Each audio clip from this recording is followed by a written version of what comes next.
So I was getting back. I was getting pushed back by God into His Word, as He promised He would do if you ever go astray. I don't believe in losing your salvation, but I believe saved people can sometimes kind of fall into a rut outside of God's Word, and He will always bring you back. But I also ended up having somewhat of another bad experience, I guess you could say, with these folks. This one preacher in particular, who I was really fond of when I was a member of that church, they had tapes of him doing revivals and whatever, and I would listen to those things till I probably stretched the tapes out and wore them out, and I could almost quote a lot of his sermons. Like, I just really enjoyed. And I got to watching his videos on YouTube and then finding out that he broadcast the actual church service live on Facebook. So I wanted to make sure I didn't miss the start of the service or anything like that. So I sent a friend request because it looked like that a whole lot of people were friends with him on there, and he probably did that for the purpose of them being able to watch the messages.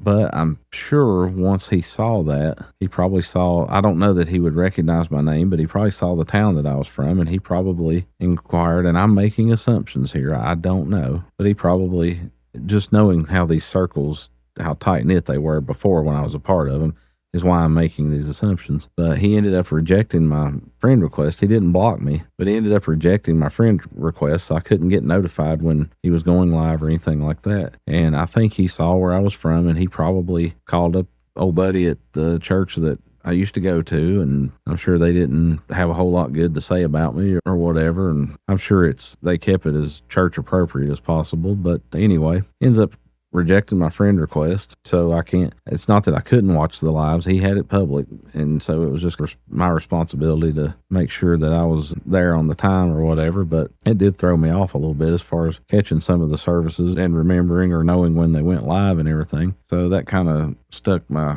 curiosity a little bit as to what went down there, because they are very strict about fellowshipping with people that have left other churches of like faith, and especially given the circumstances and everything. And then eventually they quit posting his sermons to YouTube. The YouTube channel that was carrying them just all of a sudden stopped. So I don't know. I don't think that had anything to do with me.